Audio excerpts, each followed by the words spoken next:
This video is for entertainment and educational purposes only. Hey guys, Big Paul here. Today we are going to talk about my favorite cycle for putting on muscle tissue. I'm not talking about gaining weight. I'm talking about putting on real muscle tissue. This is not the fake gains that you get from your D-ball cycle where you put on 20 pounds in 2 weeks and you lose all of it when you come off and you look like a Stay Puft Marshmallow Man. This is real contractile tissue, real gains that you're going to keep a lot of. And I think most dudes don't understand how to do that, how to properly construct the cycle to do that. And we are going to dig into that today.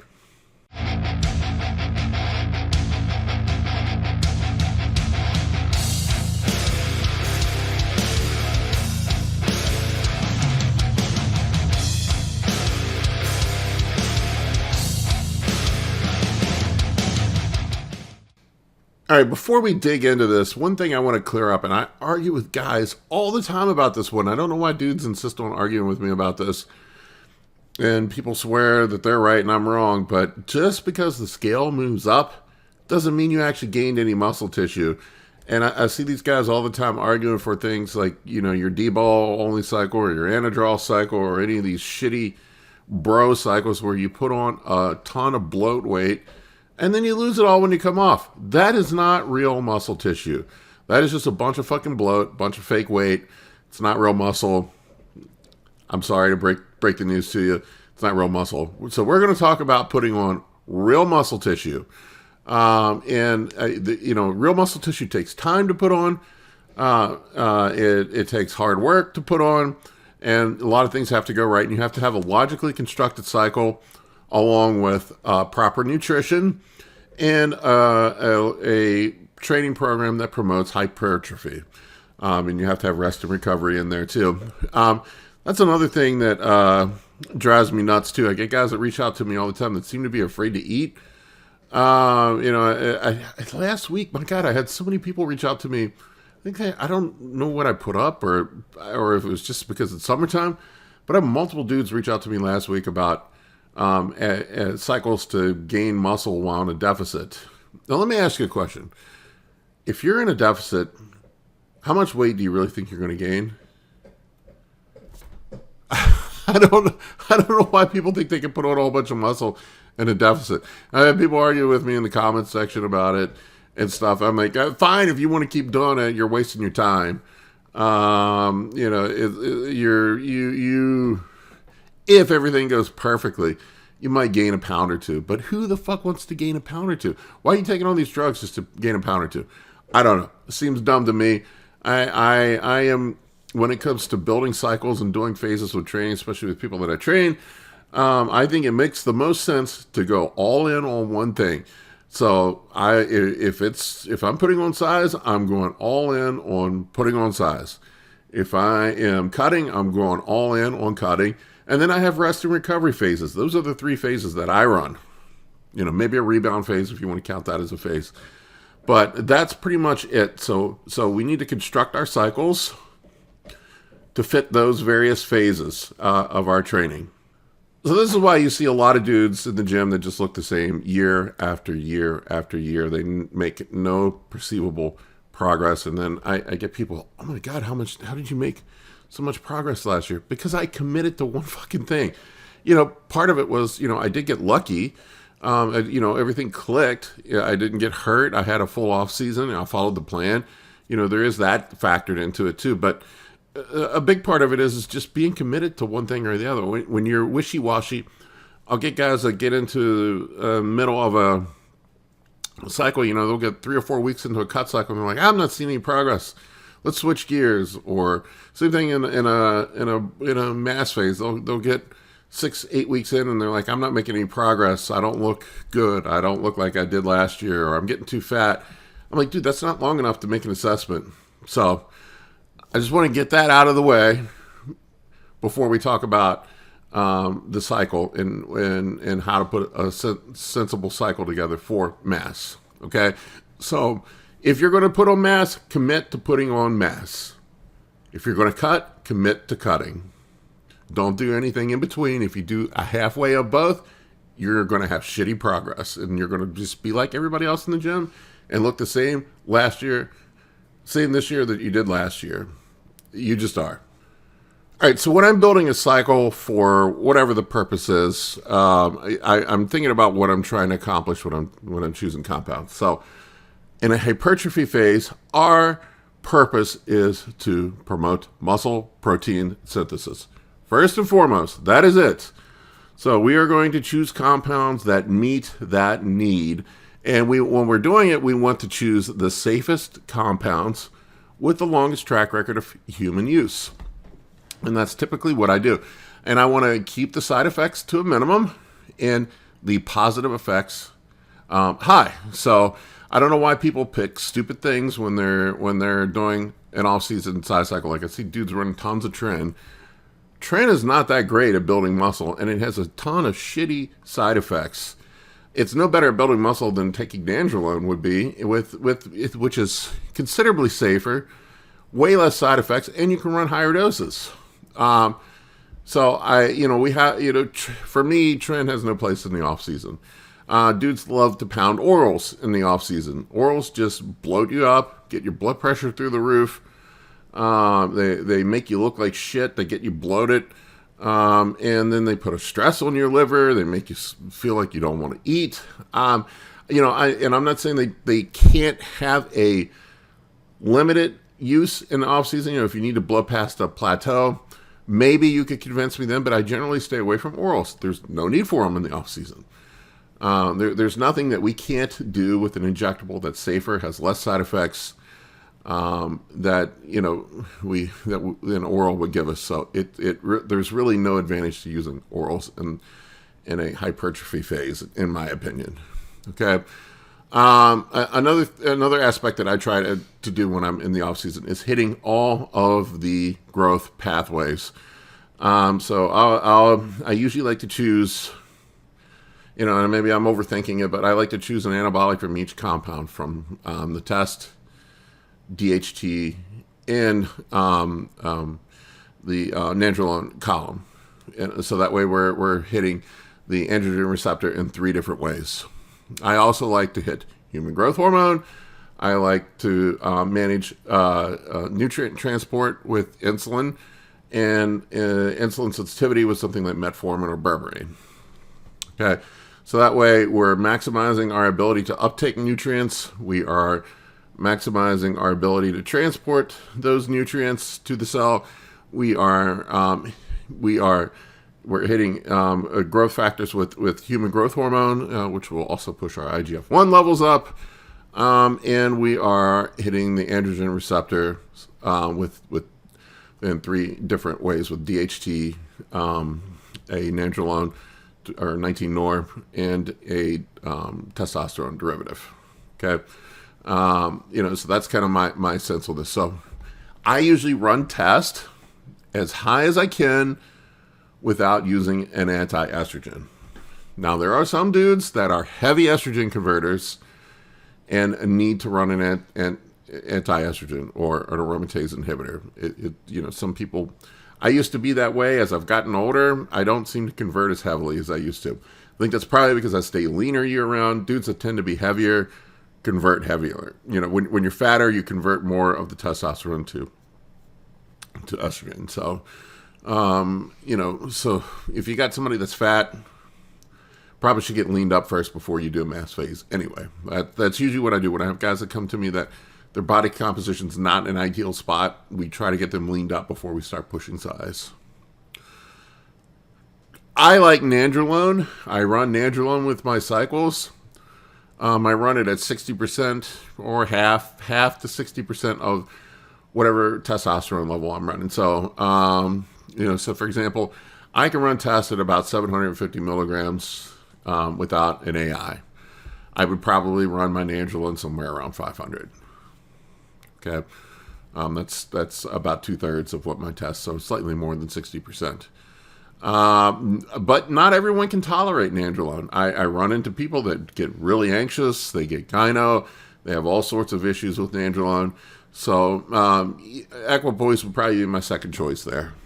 It seems to be that either people tolerate equipoise well or they tolerate nandrolone well. They don't tolerate both well. It's just been my general experience. To me, nandrolone, out of everything I've tried, is the best size promoter. And more specifically, I like using NPP and not DECA.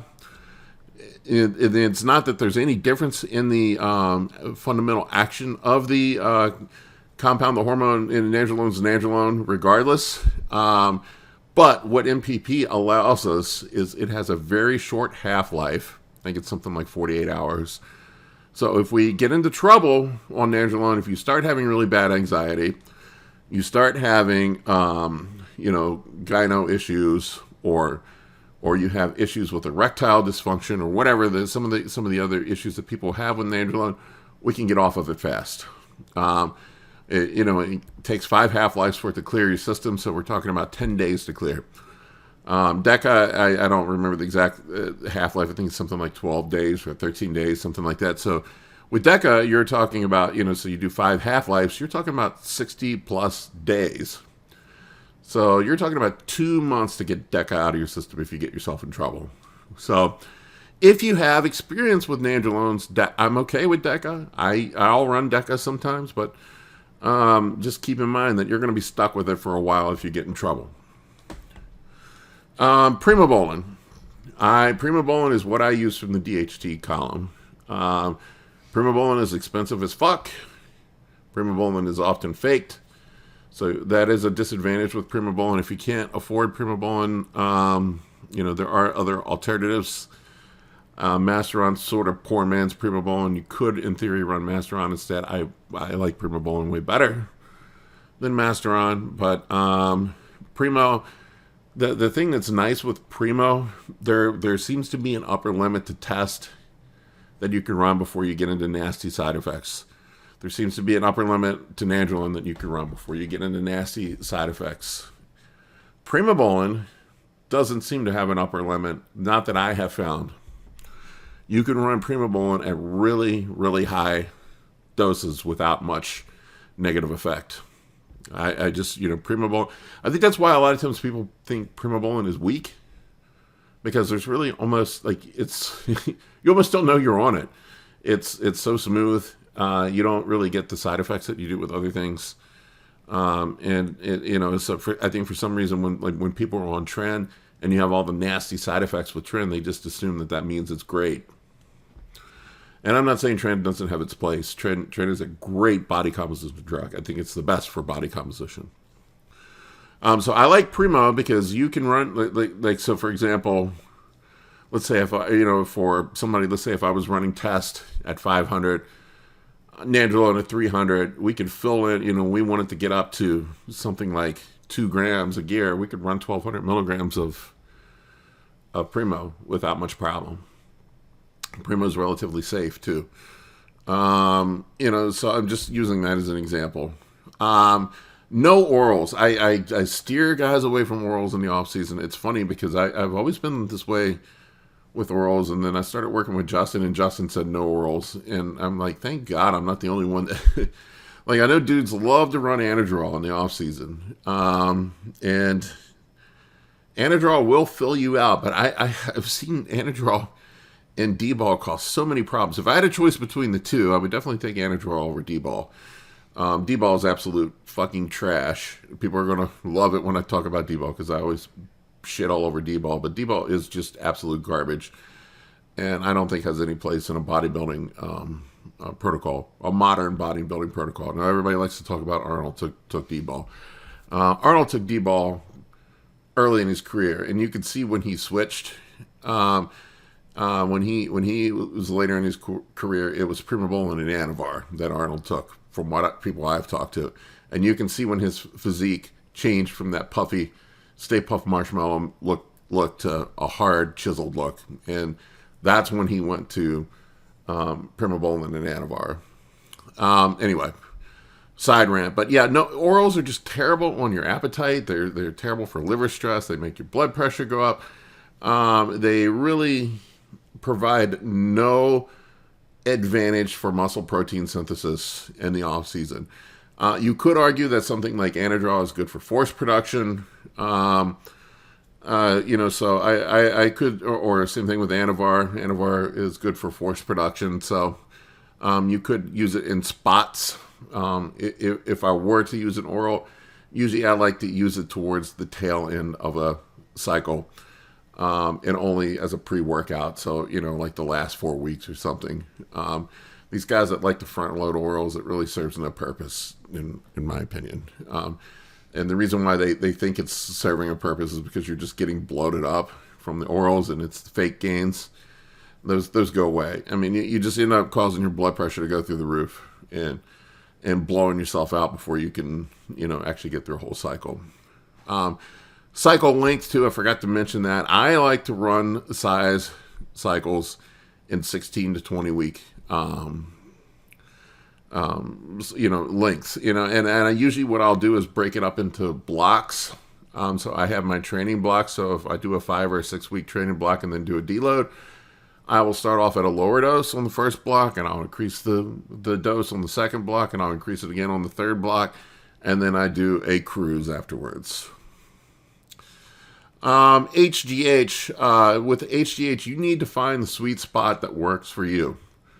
You want to push it high enough to where you get the benefit from it, but not so high that you're blowing your insulin sensitivity out and having hand numbness and causing all the other side effects that go along with HGH. Depending on the person, I've found that to be somewhere between 6 to 10 units. Some people can handle 10 units. I can't. I've tried 10 units before, and my hands got so fucking numb I couldn't type. And I'm on the computer all day long, and I have to be able to type. So 6 to 8 units is kind of like the sweet spot for me, and I found to be for most people. Insulin, this is a controversial one.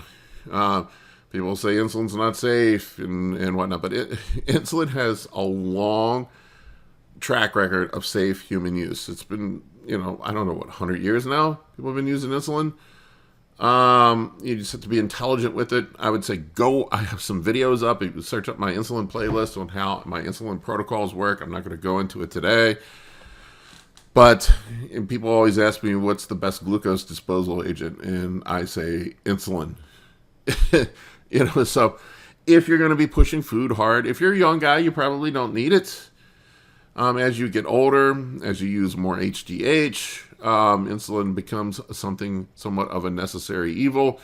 And also when you see guys pushing carbs really high, when you're pushing 1,000 plus grams of carbs, you're not, your body, unless you're 19 years old, your body can't handle producing enough insulin to handle that type of carb load. Metformin, managing our insulin sensitivity is important as well. I'll hear people argue that metformin crushes your IGF-1. Here's the thing. When you're running insulin and HGH on top of it, it has no effect. I've seen blood work after blood work after blood work. You guys are running insulin and HGH. Their IGF-1 levels are just fine, even with running metformin. And I know people like to cite the study where the IGF-1 levels were crushed using metformin. But that study was done, if I recall correctly, on natties that were old. Old dudes that were natties. Of course, it's going to fucking crush their IGF-1. And that's probably what makes metformin have the anti-cancer properties that it does, is because it does push natural IGF-1 production down. But if you're hammering yourself with HGH and insulin, I don't think you have to worry about it. But anyway, so those are all the pathways that I like to hit with my cycle. Test, nandrolone, primo, no orals, HGH, insulin, and metformin. That's personally what I do. I'm not saying that's what you should do. I try to hit every pathway. I run my cycle 16 to 20 weeks, tapering up. And this will put real size on, not fake bloat size. Not, you get that artificial size from orals and from other things that you do. This should give you real contractile tissue at the end of the cycle if you do everything right. And I remind you, you got to eat. You got to eat. you got to rest, you got to train correctly. All of those things need to be in place. If you're not doing those things, it doesn't matter what you take. All right, guys, I hope you enjoyed this one. I hope you found it helpful. Take care. For coaching or consultations, head over to www.anabolicbodybuilding.com to book your spot today. I can help you with optimizing hormones, fat loss, muscle gain, physique, athletic performance, nutrition, and health.